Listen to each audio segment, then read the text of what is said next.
She's a Christmas bag.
Good afternoon, everyone.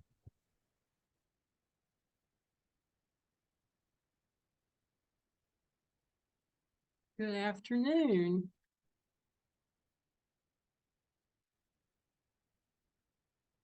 It's we got background things going on in the chat here. But it is 3 p.m. and so with that in mind, I will call this August 23rd meeting of the Homeless Service Advisory Committee to order. I will begin, as always, by reading our goals. To finish the job of ending chronic homelessness, prevent and end veterans homelessness, prevent and end homelessness for families, youth, and children, and to set a path to ending all types of homelessness. So I want to welcome all of you to our August meeting. I hope you're having a great summer so far, trying to stay cool because you know how hard that is right now. but hopefully you're in a nice, cool place today as we have our meeting.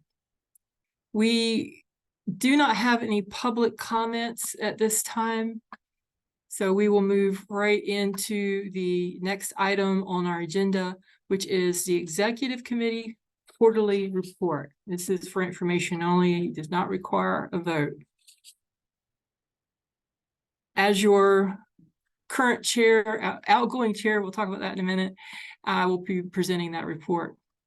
The Executive Committee meets the first Friday of every month to plan the HSAC meeting agenda and discuss other items that need to be addressed. A few of our focus areas over this past quarter have been a plan to engage HSAC and COC members around the vision and goals of the HSAC. You might remember the Jamboard activity that we did, and that was a part of that. We read those goals at the beginning of every meeting, just as I just did. And we wanted to be sure that we're actually working towards those goals and to address the areas that we need to improve. We also voted to bring before the HSAC an approval to vote by email for COC and ESG applications.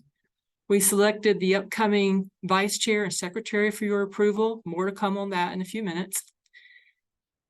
We were informed of available funds that need to be used by June 30th and possible uses of those funds.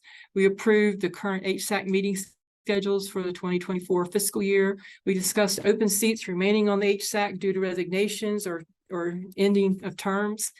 And we know that staff are in process of notifying appropriate organizations of their need to fill these seats. We've welcomed new members to the board, and we've received information about upcoming grants and plans for grant applications. So all in all, we've been pretty busy, and we've been glad to do everything that we can to forward the mission and goals of the HSAC. And I want to thank you all for all you have been doing to make your Homeless Services Advisory Commission successful. Are there any questions about anything that we've done in the report? Okay. Well, in that case, we will move on to the next item on the agenda. And in that time,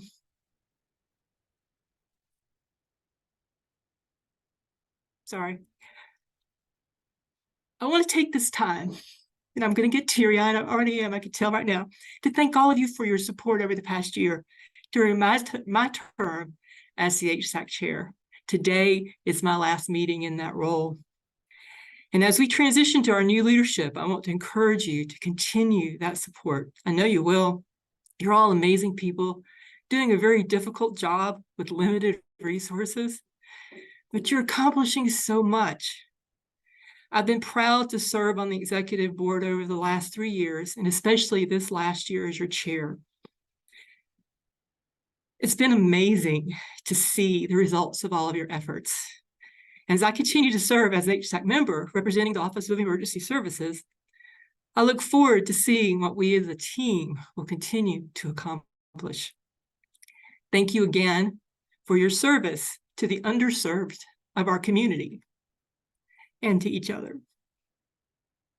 Now, I will invite our current Vice Chair, Eliza Matthews, to accept her new role as HSAC Chair. Madam Vice Chair, do you accept this role? I accept the role. I present to you your new HSAC Chair, Eliza Matthews. Madam Chair, the floor is yours. Thank you so much, Helen. I feel like I need a candle to light after what you just shared. So just taking my deep breaths, because I'm also just so thankful for you and the excellent job you've done leading us this past year. I really appreciate your attention to detail, your thoughtfulness, which really comes through even as you share your parting thoughts with us today. And your deep care for the Durham community. And I'm so glad that you're staying on with us and you'll be a familiar face. Also, big kudos for helping us start on time. It's big shoes to fill for me, and I will do my best to continue that. And then on a personal note, just thank you so much for bringing me under your wing, for meeting with me offline these past couple months. It was truly such a pleasure to get to know you, not just in your HSAC work, but also what you've got going on with EMS and also just personally. So really appreciate that time. Thank you. And if folks want to share some other thoughts in the chat, or if someone feels led to share something out loud, please feel free to raise your hand. Just give folks a minute. I'm seeing some people in the chat already.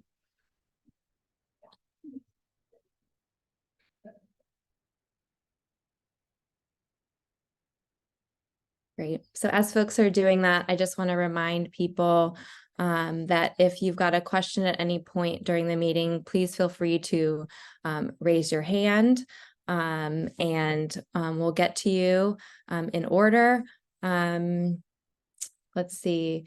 Hopefully in the chat, there will be a sign-in link for the meeting that populates. So please be sure to sign in as that comes hopefully in the next few minutes into the chat. Let's see.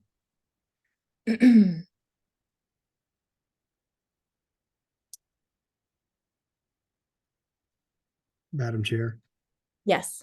I would like to say thank you to Captain Helen Tripp on behalf of the Community Development Department as the lead agency. Thank you, Helen, for your service as chair. And it's been an absolute pleasure working with you, and you're phenomenal. And I'm glad you're going to stick around on the HSAC for a little while longer and continue to help us navigate the ever-changing landscape of homelessness, and appreciate all that you bring to the table and the unique perspective you have coming from the community paramedic perspective, and such an in-depth knowledge of the drug issues that we're having on those front lines, as the paramedics are so often responding to overdoses. So thank you for stepping up and adding another job to your full-time job for the last 3 years of being part of the HSAC, and glad you're going to stick around. Thank you. Thanks, Colin, for sharing those words. So I'm seeing in the chat, we have our sign-in link, so please be sure to do that so we can ensure we've got you on our attendance sheet. I just got word that we have quorum. So let's move on to our next item, which is the approval of minutes for the June 2023. We don't have the June 2023 minutes at this time, so we'll likely need to approve the June and August minutes in our September meeting. So we'll move on to the next item, but we'll plan to have those for you all to vote on at our next meeting in September. So moving right along, this is the election of officers. This is a HSAC approval needed item. Before we get there, I know that I see a couple new members, at least one. So I want to make sure that we welcome those folks. So Nick Pariante is here. He will be filling the Durham County nonprofit seat. So welcome, Nick. We're glad you're here and joining us. And then I'm not sure. Yes, I see Shannon Trapp, the Chief of Staff for the County Manager's Office is here with us today as well. And then welcome. Hi, welcome. Glad you're here. Thanks for joining us. And then also Lee Little is a third person that is taking Janine Gordon's role from DSS. And so I'm not sure if Lee Little is here. But we welcome you if you are watching this or are here and I just don't see your name. So wanted to do those quick introductions of folks. Please feel free to reach out to me anytime or exec team, and we're happy to chat with you. So moving on to elections, as Helen shared, we have two openings, one for vice chair and the other for secretary. And we typically take votes on this every August. And this year's proposed slate of officers who have accepted nominations to run are Ebony Thomas, who is currently in our DPS homeless liaison for McKinney-Vento as vice chair, and then Russell Pierce, who is in the Durham County Nonprofit Organization seat, is taking on or willing to take on another term as secretary. So those are the folks that we have nominations for so far. So I'm going to open up the floor for nominations, for additional nominations for either vice chair or secretary. If there's a nomination, please let us know which role you're interested in, whether it's vice chair or secretary.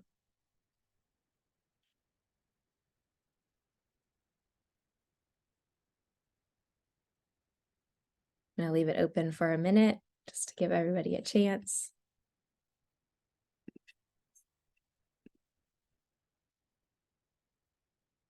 All right, seeing no hands and nothing in the chat, I'm going to close the nominations from the floor and want to offer time. I know that Russ said that he could not make it today.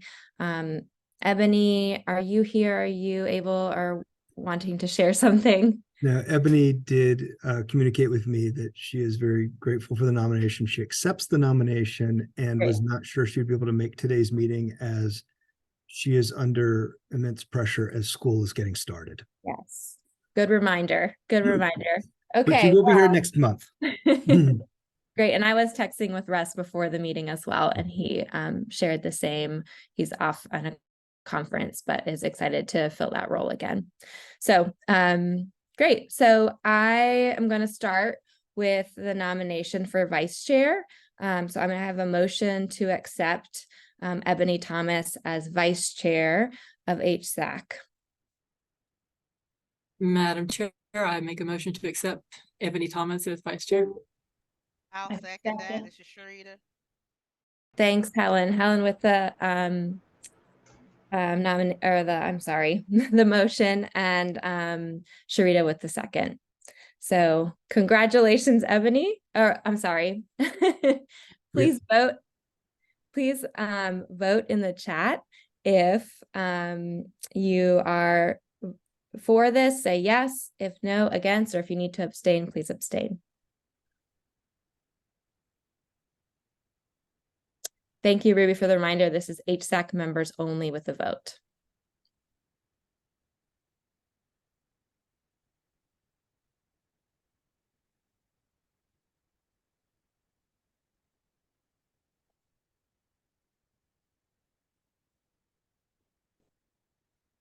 All right, it looks like we have passed. Congratulations, Ebony. We look forward to having you as our vice chair. Moving on to our secretary role. So I have a motion to accept Russell Pierce as secretary for HSAC. I move motion that we accept Russell as secretary. Sorry, Shaisha Bell. Thanks, Shaisha. Do we have a second? Second, Colleen Herbert. Thank you, Colleen Herbert with a second. Again, in the chat, if you are for this, please vote yes, against, no, or abstain if you need to.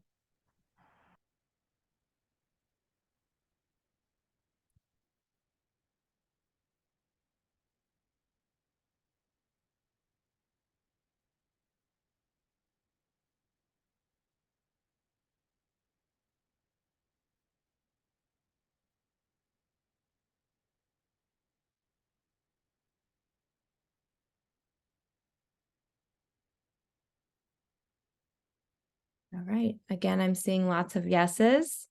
So congratulations to Russell. We're excited to have you continue as our secretary.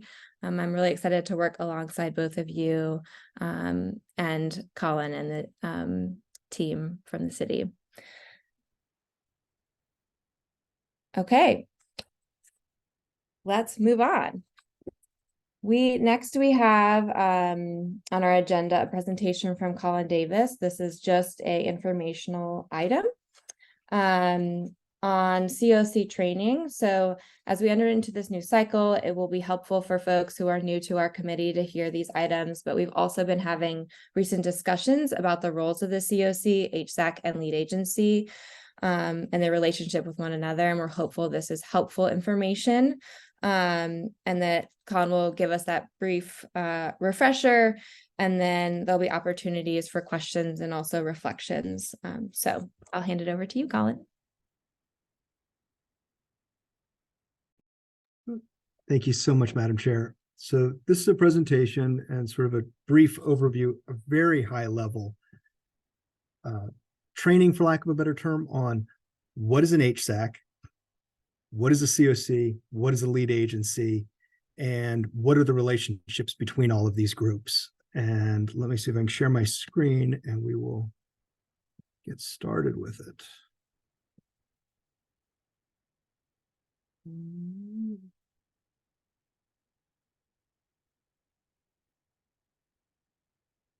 Okay, so we're going to start off with what we're going to cover is sort of Durham's relationship with HUD, but the relationship with HUD for homeless funds only.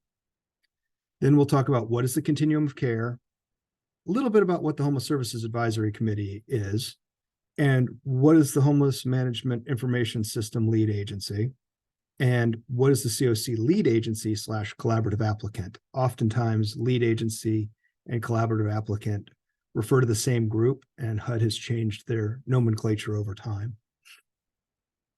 So let's start with just a brief little piece about City of Durham's relationship with HUD on the homeless services. There are two types of relationships you can have with HUD. You can be a unified funding agency, which Durham is not.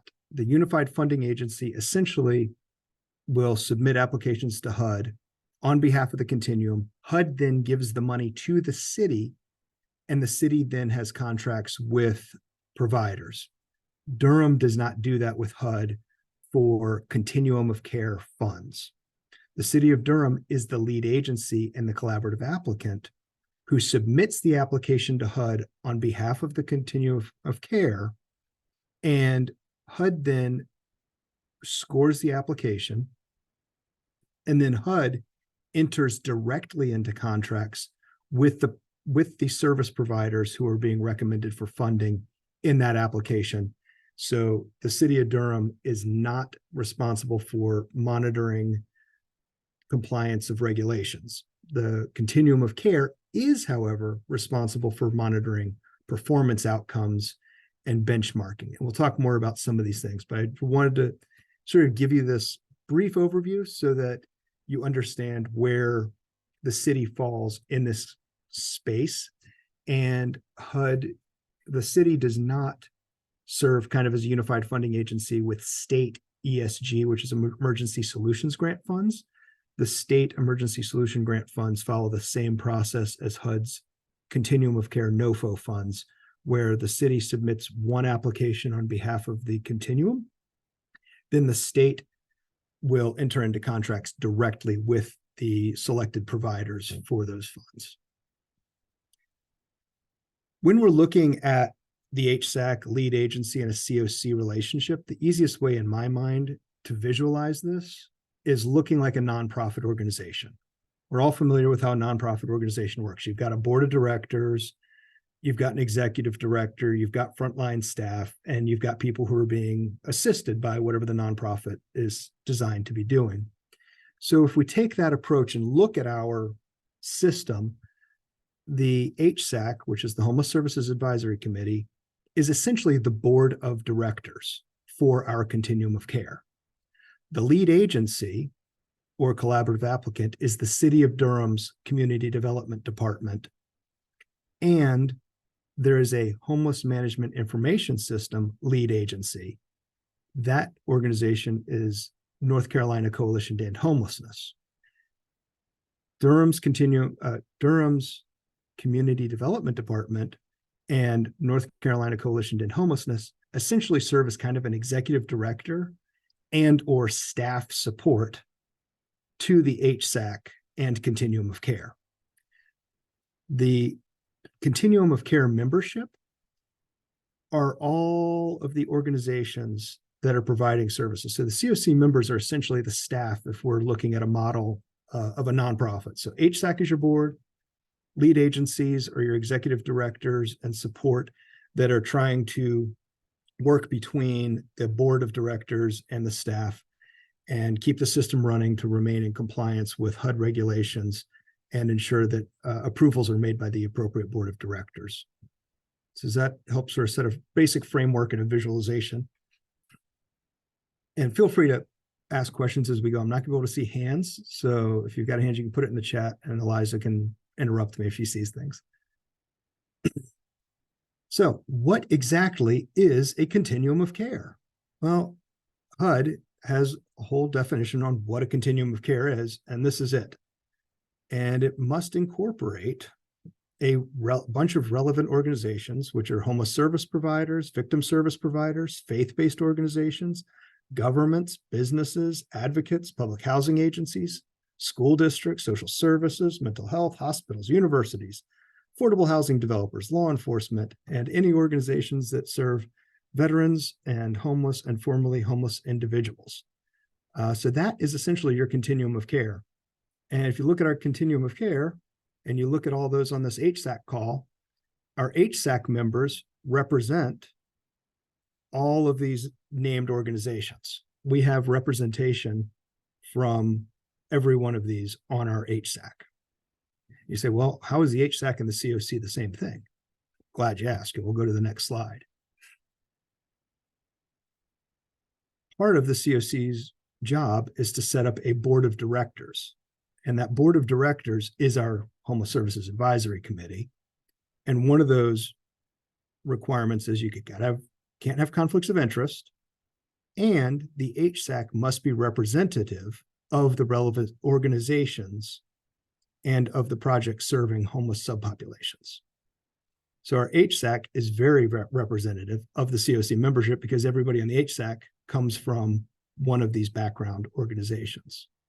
And the board must include at least one homeless or formerly homeless individual. So the HSAC is Durham's Continuum of Care board, and our board has 2 seats on our board for formerly homeless or currently homeless individuals.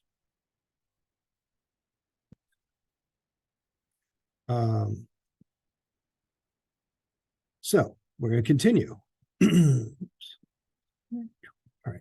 So the COC, the Continuum of Care, has other responsibilities, and where you see 24 CFR 578.7, if you're a really big policy wonk and really like reading policy and legalese, that's not really that super legalese. You can go to 24 CFR. CFR stands for Code of Federal Regulations, 578.7, and there's a lot more detail than what I'm going to cover in here, but this is the very high level, all of the responsibilities that a continuum of care must do. As we go through this long list of responsibilities, you'll see why the lead agency is pulled into play, because everybody in the continuum of care and everybody on the HSAC have full-time jobs. And to accomplish all of the things in here, you would essentially be working 2 jobs, and one of them would not be paid full-time. And you potentially would have conflicts of interest. So the lead agency / collaborative applicant are kind of brought in to fill some of these roles to ensure that there is dedicated staff to keep the proverbial train moving forward. One of the responsibilities is you got to have meetings at least semi-annually. So we do hold 2 full COC meetings every year. So it's HSAC plus COC. Our HSAC meetings are public meetings, and those meetings are open to anybody who wants to show up. A lot of our Continuum of Care members do come to our HSAC meetings because they are open meetings. We do have to send out invites and try to solicit new members at least annually.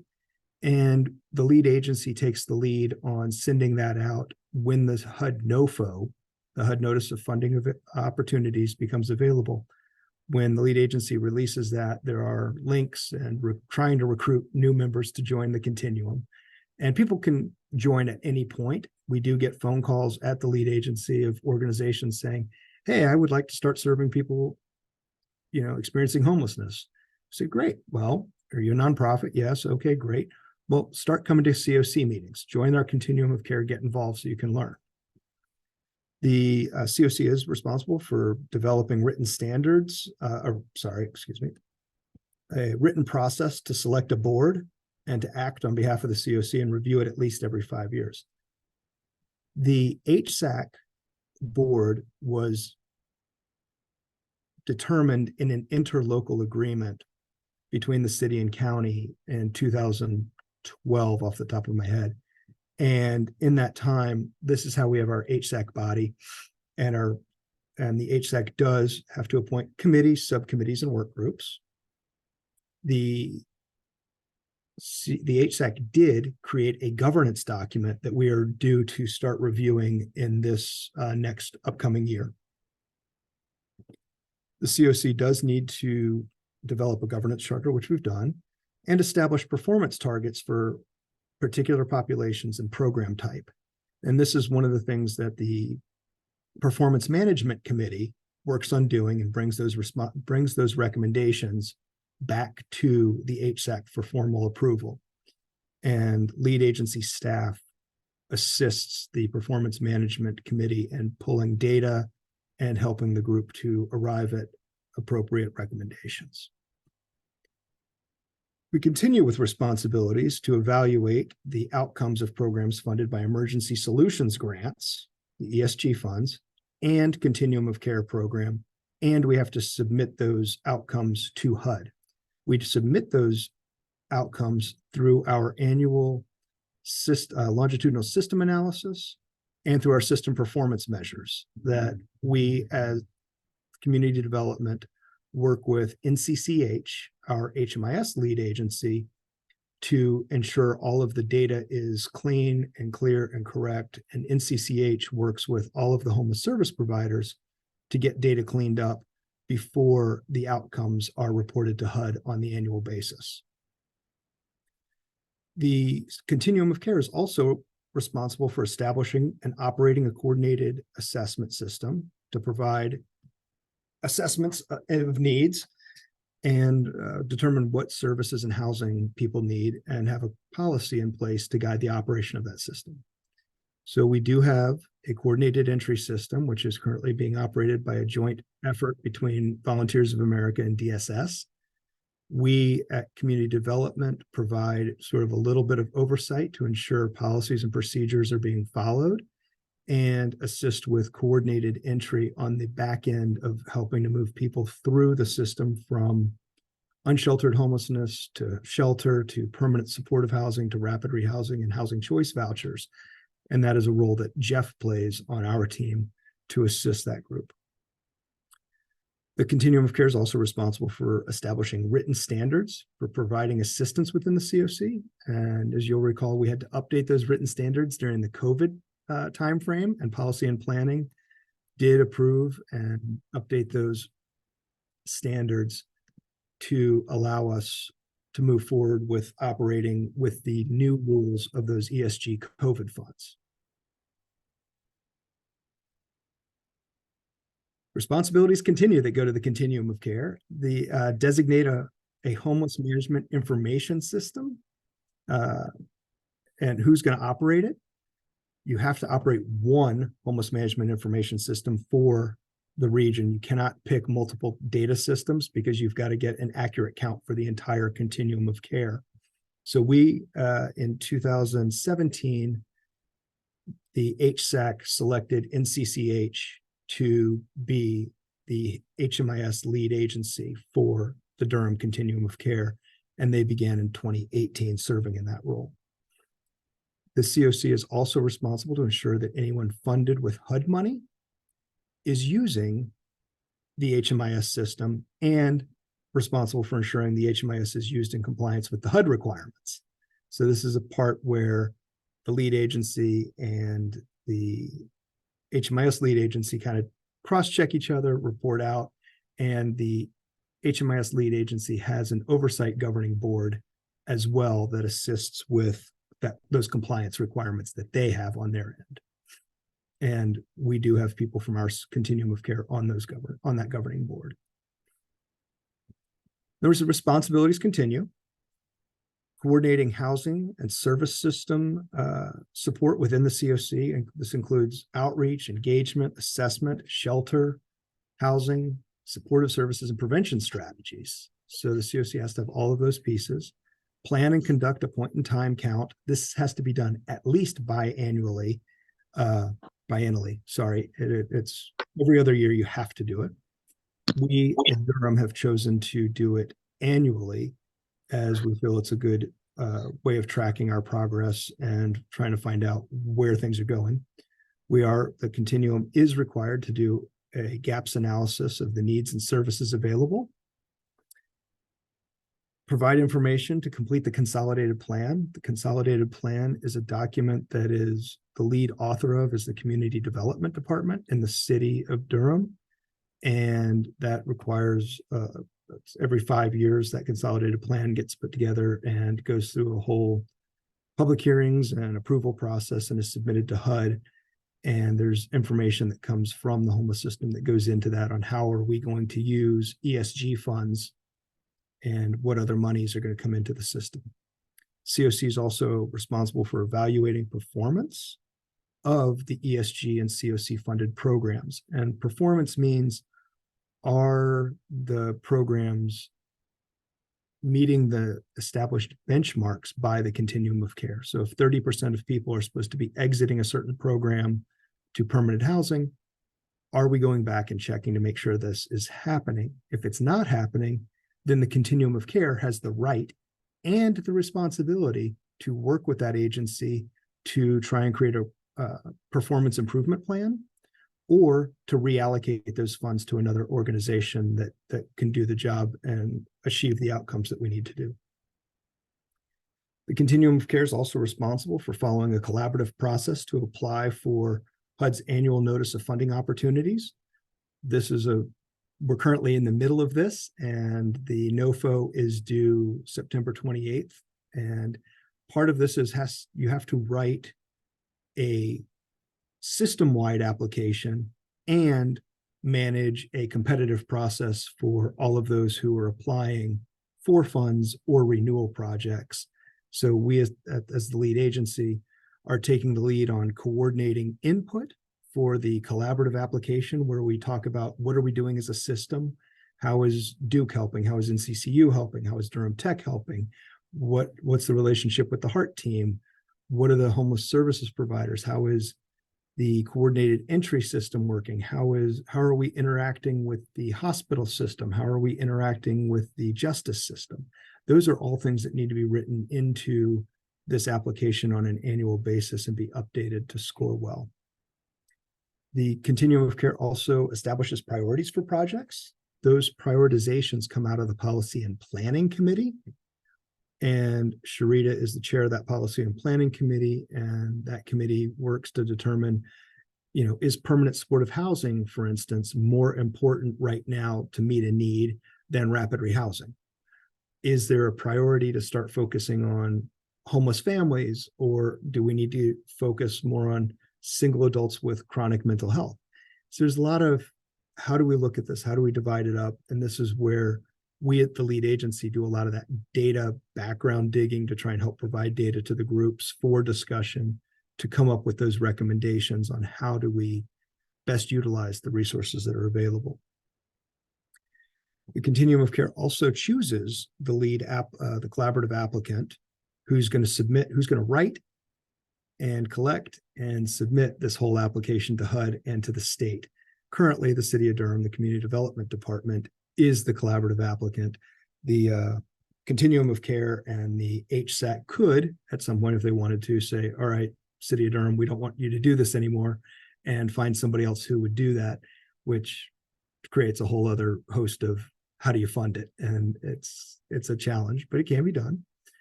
We do have to, the HSAC, the COC also has to approve the NOFO application prior to submission. The board, the HSAC, is the one who approves the application as the COC governing body to make that official decision. So since the HSAC is the governing body of the COC, they're the ones who approve the application prior to submission to HUD, and the state application prior to the submission to the state for ESG funds. So we covered a whole lot of responsibilities that the continuum of care has to do on an annual basis. And everybody on this call has full-time jobs besides worrying about all of the things that HUD just said the continuum has to do. So this is where the continuum of care and the HSAC have sort of delegated that day-to-day stuff and a lot of that back end to the COC lead agency, collaborative applicant, the City of Durham's Community Development Department. And while the Community Development Department's homeless team has grown from 1 or 2 people when it first started to now a team of 7, that's in part to meet the demands by HUD. But it's not just because of the demands of HUD, it's also because we as a city and county, and because the state put additional money into the system, we need to have people who can manage those contracts and work with folks to ensure that we're leveraging all of our financial resources and ensuring that we've got a smooth group working together and moving in a cohesive manner rather than a bunch of silos working independently. So the HSAC, as the board, appoints the committees, as we've talked about earlier, and setting policies.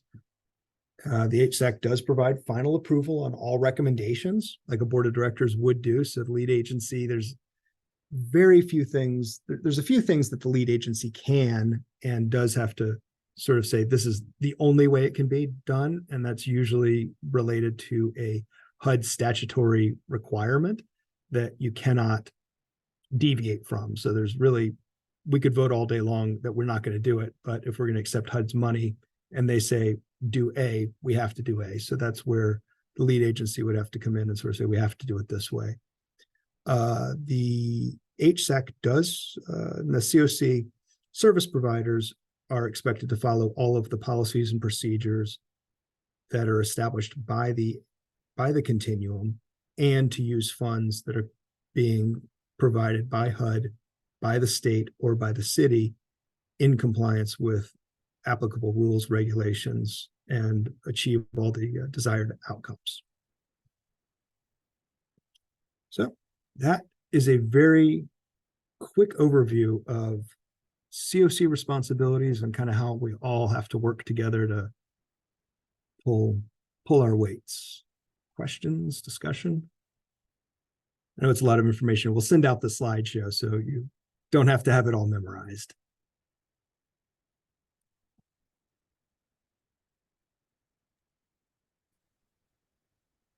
Seeing no questions. Thank you, Colin, so much for that refresher, and for some of us, new information. It's always helpful to hear that. I've heard it a couple of times and it's still helpful to hear. A reminder for folks that came into the meeting during that presentation, please check the chat and sign in using the link for the form. It's really helpful and important for us to know that you are here. So please be sure to fill that out.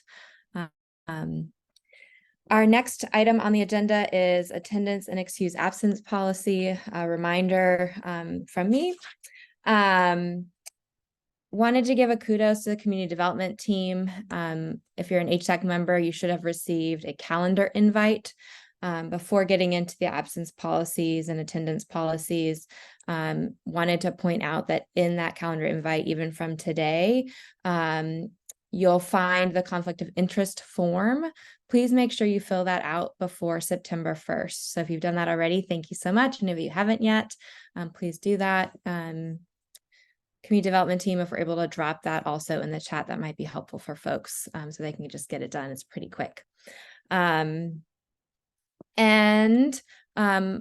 additional things I'm going to talk about next are also attachments in the calendar invite for today. So if you're an HSAC member, again, please fill out the conflict of interest form, and then you should also have access to the documents that I'm going to share a little bit more about in terms of excused absence policy and attendance policy. So what's most important to remember for excused absence is that we just really want to know who's going to be able to make it to the meeting, so that if we're not going to make quorum, whether it's in a subcommittee or in a committee or in the HSAC meeting itself, that we're aware beforehand. So that's where this is helpful and really important. We are requesting that if you are able to 24 hours before to fill out the excused absence form. That link as an HSAC member, again, is in that calendar invite. And I believe I checked next month, it's there as well. So that will be a really easy way for all that information to be there for you. If you find that you're not gonna be able to make it to a meeting, you could go ahead to that calendar invite, click the link, and fill out that excused absence form. The other way to do that is to, if you're having trouble finding the form or for some reason it's not working, you can email the Opening Doors email address and let them know there as well. That's true for our HSAC meetings and our subcommittee meetings. I'm seeing the conflict of interest form in the chat, and then also the excused absence request form. If you would like to bookmark that, that is also in the chat. Thanks, Ruby.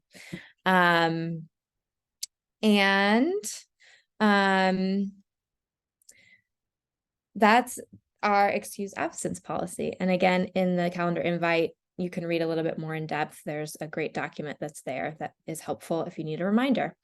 For our attendance policy, for both HSAC meetings and subcommittee meetings, if you miss 2 unexcused meetings in a calendar year, you'll receive a check-in from HSAC committee or from Colin and the community development team. First and foremost, we just want to make sure that you're okay. And then we'll just discuss how we can ensure a third unexcused absence is not accrued. 3 is kind of this magic number we do not want to reach. And then the last layer of this is that we want to ensure overall our attendance of HSAC members doesn't drop below 50%. And that's including both our excused and unexcused absences. And we as an exec team look at that on a quarterly basis.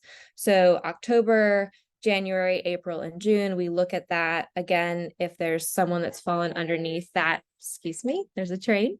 Under that 50% mark, we'll do a very similar check-in, just again, to make sure everything's okay, and then to have a conversation and make sure we can get above that threshold.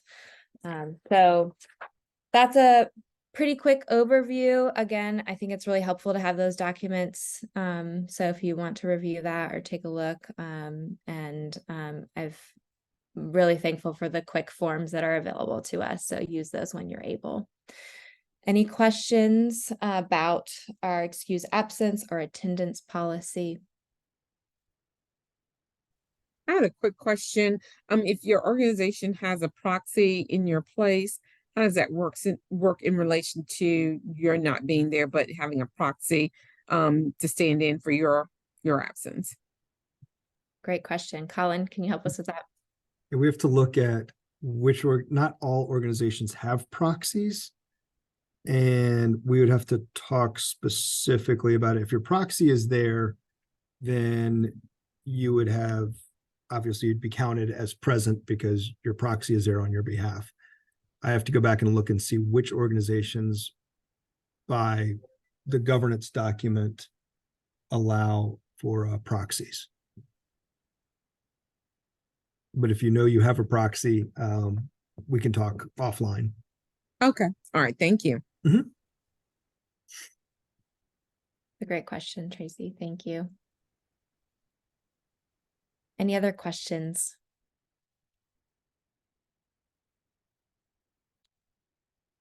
All right.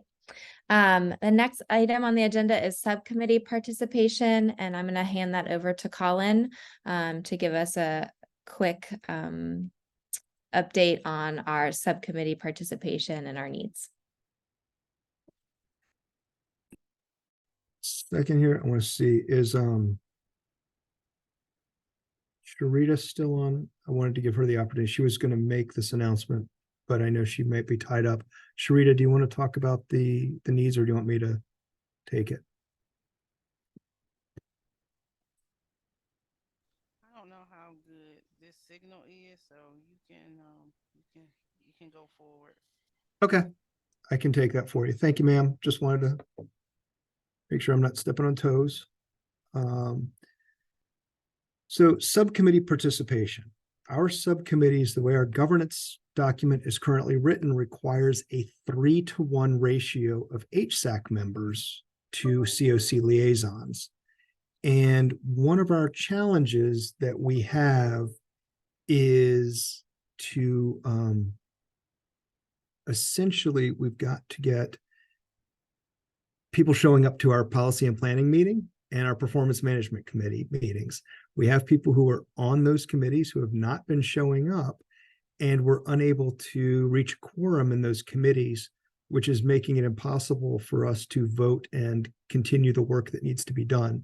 So if you're an HSAC member and a member of one of those committees, we really do need you to show up. If you're unable to keep the commitment to the committee, let us know so we can reach out and try and find somebody else to take that slot. Because if we lose HSAC members, we start having to reduce our COC liaisons to those committees. We do also need a secretary on both committees as we're trying to staff secretary roles, just taking very brief notes during those meetings and trying to provide tech and staff support on those as we're working through it. So that was just kind of an announcement to please be mindful of commitments that have been made. We'll be reaching out to folks who we're concerned about and make sure everybody's okay. That's our biggest concern, and trying to help get us where we need to be so that we can keep the work moving. And being on the HSAC is, it's not a requirement to be on the HSAC to be on a subcommittee. However, it is something that is needed in order to make it work, unless we go in and in the next iteration of a governance document, change those ratios and look at making those changes. But as of now, in order to have a functioning committee, it's a 3-to-1. So a minimum 3 HSAC members and 1 COC liaison. If we only have 2 HSAC members, then it's 2 people on a committee. If we have 5, we only have 1 HSAC or 1 COC liaison. And as Sharita likes to, the real work where the decisions happen is really in the committees. That's where the really deliberative work is going on, and where the details of what's happening out there right now today, those are the discussions that are happening in those committee meetings to figure out what's the data saying, where do we need to go. And we do have a lot of very, very committed members on this HSAC, and we're happy to have you reach out to them if you want to find out more about a committee. And thank you, Sharita. If you really want to learn more about the homeless system, the committee is where the details are. And it's really learning how all these nuts and bolts fit together.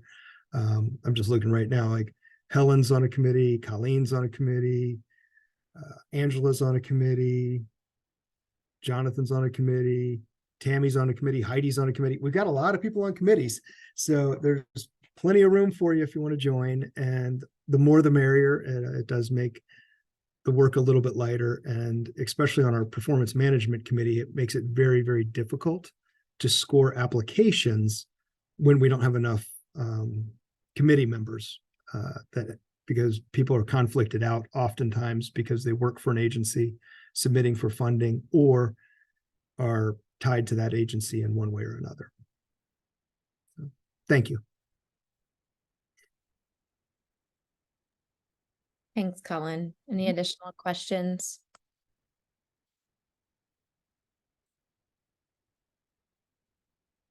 All right. Next, we're going to have a state ESG update from Lloyd Schmeidler. Lloyd. Good afternoon, HSAC members and community. Monday, August 21st was the deadline for the submission of the state ESG regional application and associated project applications. The HSAC approved a funding recommendation that was submitted by the evaluation subcommittee to award all of the funds this year to Housing for New Hope to do street outreach and rapid rehousing targeting unsheltered homeless families. The funding amount, I believe, was $171,825, and it's to be divided equally between street outreach and rapid rehousing activities. We submitted the regional application on Friday, August 18th, and I think Housing for New Hope submitted the project application to the state on Monday, August 21st to meet the state's deadline. State has indicated they expect to be able to make award announcements by the beginning or the middle of October of this year. Contract with Housing for New Hope would be signed by the end of calendar year 2023, and project activities would be completed in calendar year 2024. That's my report, Madam Chair. Back to you.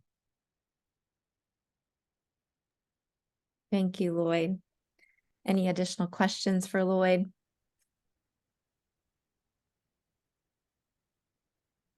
All right, Lloyd, we're playing ping pong because I'm sending it back to you again. Okay. Next, we have another informational only item. Lloyd's going to give us an update on the 2023 HUD COC consolidated application and future funding decision timeline. This is one of the items that Colin shared with us about during his brief description of our roles across HSAC and the lead agency and the COC. Very Lloyd? good. Thank you. So HUD released this year's notice of funding opportunity on July 5th. And subsequent to that, they informed us that in total, the Durham Continuum of Care is eligible to apply for $2,249,037. It's composed of a number of different, what we would call perhaps pots of money. The annual renewal demand for our renewal projects is $1,886,565. We're eligible to apply for a COC bonus project amounting to $149,253. HUD again is making tens of millions of dollars available nationwide for a domestic violence bonus project. The Durham COC is eligible to apply for $213,219 of a DV bonus project, and then the department as the COC lead agency and collaborative applicant is eligible to apply for a planning grant of $106,610. This year, HUD has indicated that the competition is going to be more intense. And last year, particularly the project organizations may recall that Tier 1 funding, which is more or less guaranteed as long as projects meet the HUD thresholds, was 95% of what's called the annual renewal demand, or the amount of money needed to fully fund all renewal projects. Last year was 95%. This of annual renewal demand. This year, Tier 1 is 93% of annual renewal demand, which is $1,754,505. So we are, if we don't get any Tier 2 funding and don't get a domestic violence bonus project, we would stand to lose as a COC about $133,000 in COC funding. So we are working to develop a strong collaborative application. The collaborative application goes a long way to determining whether COCs are fully funded and get any projects in Tier 2 funding, as well as the domestic violence bonus projects funded. we hopefully members of the HSAC as well as other community members have been invited and are welcome to participate in our collaborative application preparation sessions. The next one is on Friday of this week, and we have 2 more in September. We have been conducting them bi-weekly since the latter part of July, and would welcome everyone to participate in those, as we need, since the whole vision of, as Colin was describing in his presentation about the responsibilities of the COC.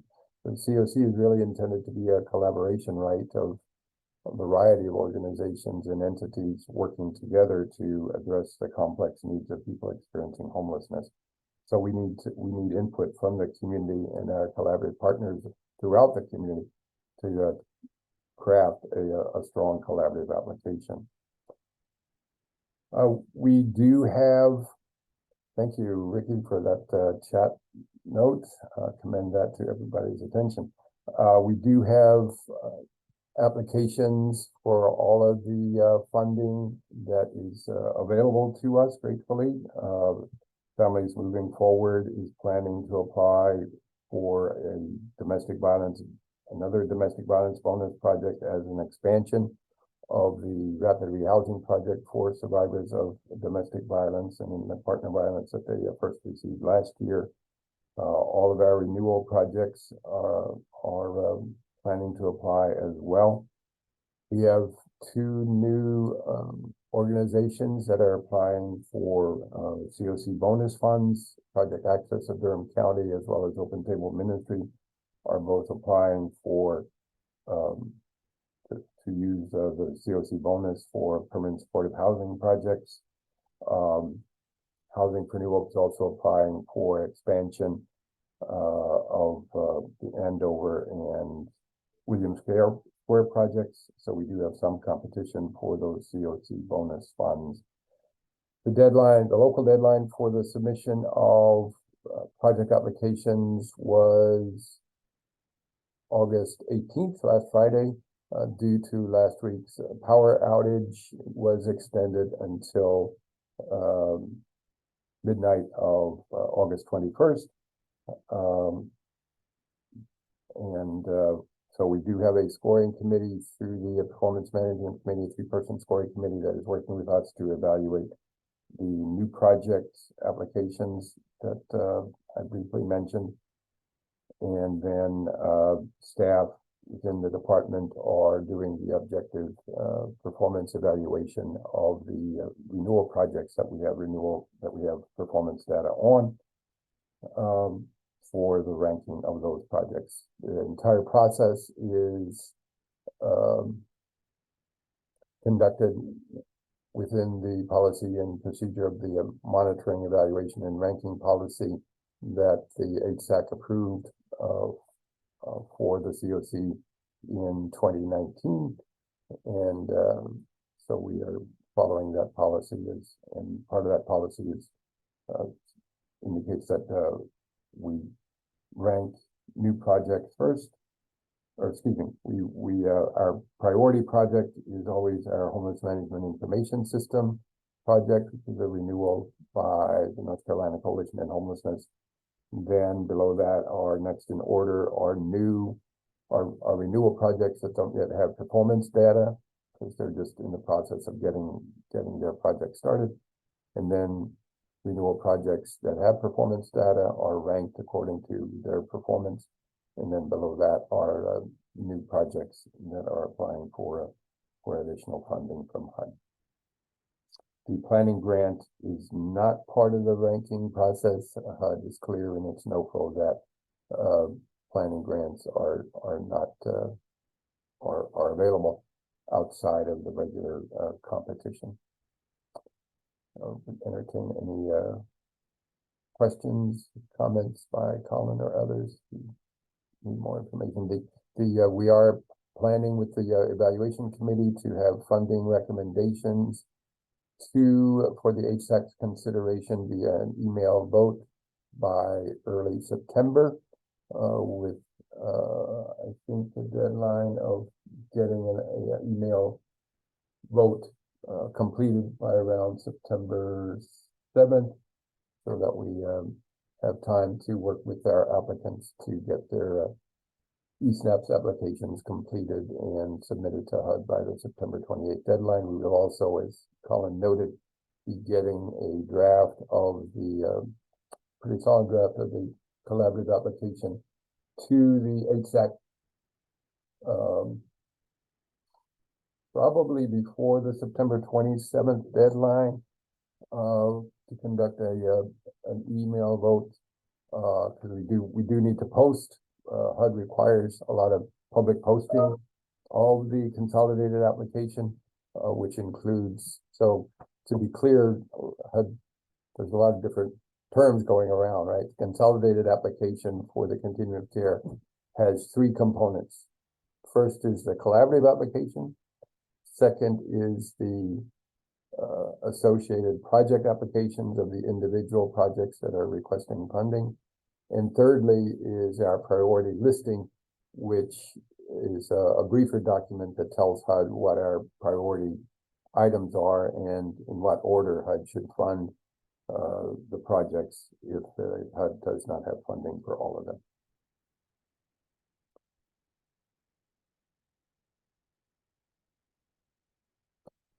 We need to post all of those documents with at least 72 hours in advance of HUD's deadline, which is 8 p.m. on September 28th. So we will need to get an approval of the HSAC of all of this information, probably in the latter part of the week of September 18th to the 22nd. Previews of coming attractions. Madam Chair, back to you unless there are more other questions. Thanks, Lloyd. We give folks 1 minute, or a few seconds to raise their hand or write in the chat if they need to.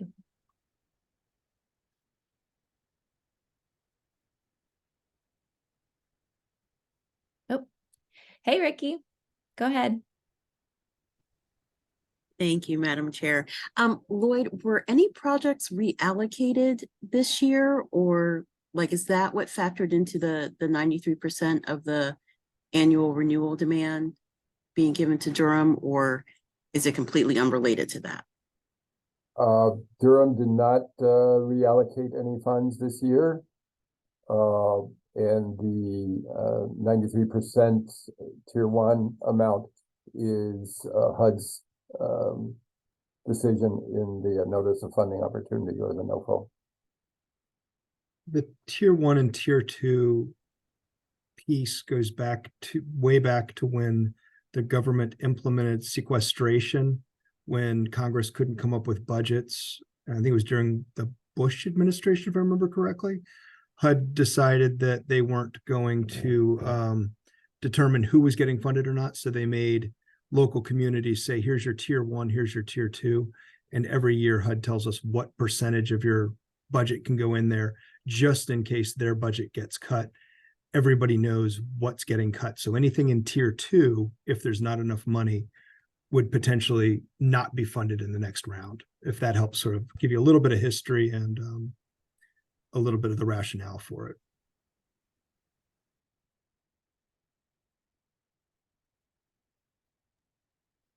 We explained earlier when we reviewed last year's scoring, HUD, does award some tier 2 projects largely based on the COC score on the collaborative application, which again is part of the reason we want to develop the strongest collaborative application that we can, so that potentially we would obtain one or the other projects ranked at the top of tier 2. But we want all of the funds applied for, and gratefully we do have enough applicants for all of the funds, and we're grateful for that. We have been able to increase funding, to increase the amount of funding Durham has been receiving, as we have gotten domestic violence bonus projects funded in the 2018 competitions, the 2021 and the 2022 competition. The 2022 DB bonus project was as a result of reallocations that the COC did last year.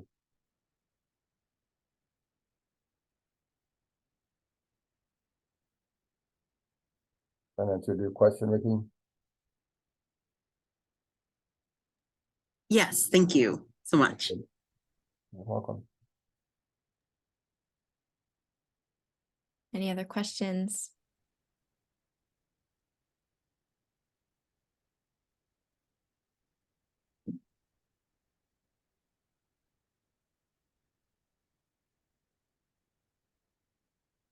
Right, seeing none. Well, it's not every time we get to the end of our agenda and it's not closer to 4:30. So we can celebrate today and have some time back. We've got announcements next. So just going to open the floor for announcements from HSAC or COC members.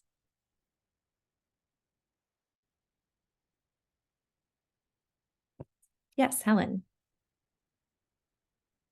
I am just letting everybody know that works with our homeless residents that we are going to be working again this year with the Public Health Department to do flu and COVID vaccines. Probably going to start planning that and getting with people to schedule starting next month. Just give you a heads up.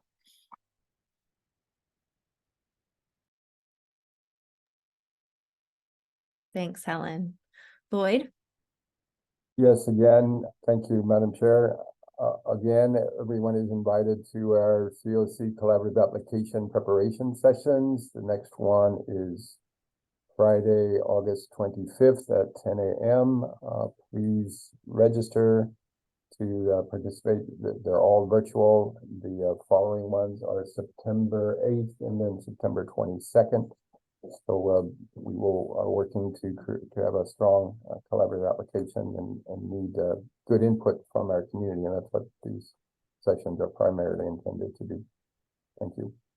Lloyd, how would somebody register? I'm not sure if Ruby or Melissa on the call. We have sent out invitations previously. We'll work to get that invitation sent out again so people can register. That would be great, especially because we've got some new folks. Thanks. Sure. Colin.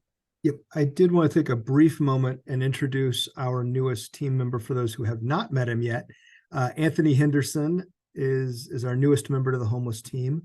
He is coming to us from the Miami Continuum of Care and is working with Lloyd on the COC application and will be picking up a lot of those responsibilities as Lloyd is beginning to sunset his career over the next year.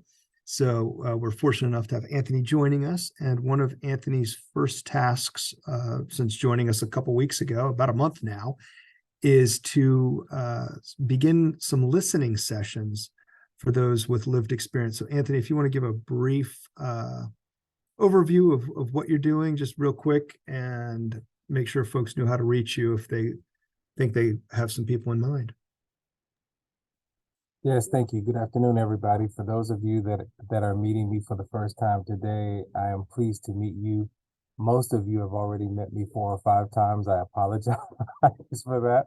But one of the things that we're working on is lived experience listening sessions to really make necessary improvements throughout our COC and also drive change where necessary, with the input of those with the expertise.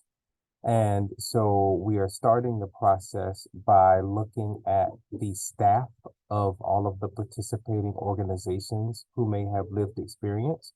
So please email me. I'll put my information in the chat here.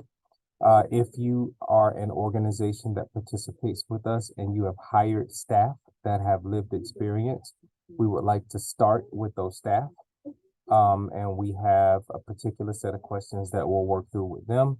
And then we want to advance the listening sessions after that to those that are recently housed, as well as those that are in the process, but may be currently unsheltered or in emergency shelter.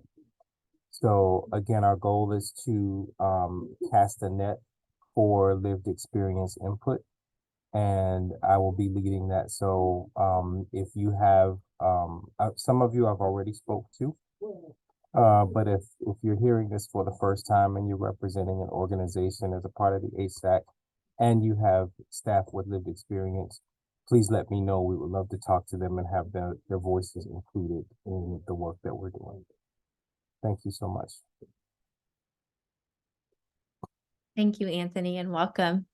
It's good to see you and good to be, it's the repetition is helpful for me. So I appreciate the introductions. a Thank you, couple Eliza. times. Jonathan. Thanks, Madam Chair. Good afternoon, everybody. I just want to make a brief announcement about a upcoming event in mid-September to help homeless veterans. The Veterans Resource Fair and Stand Down is going to be taking place on Saturday, September 16th from 8:30 a.m. to 2 p.m. at the Family Life Center at Greystone Church off of Hillsborough Road. If there are any, please feel free to pass the word on to any homeless or under-resourced veterans that you all know of. I can send a flyer to community development to be circulated, but there will be all sorts of resources there, everything from employment to housing to benefits.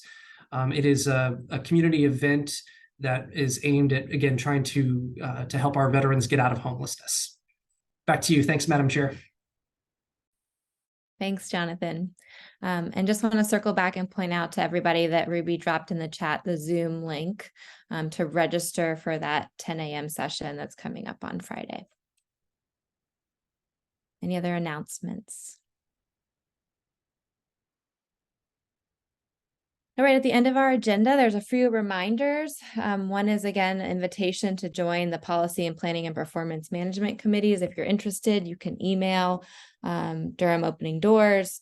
And we also have one county-appointed HSAC seat that's available for a corporate or private sector.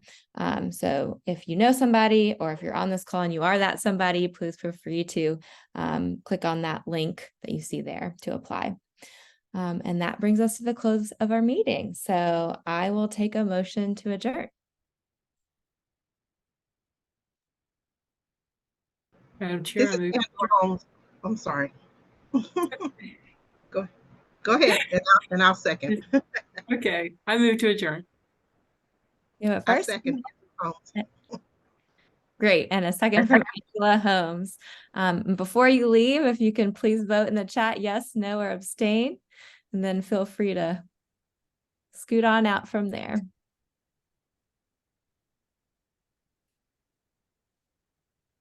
Thank you, everyone. Thanks, everyone. Have a great afternoon.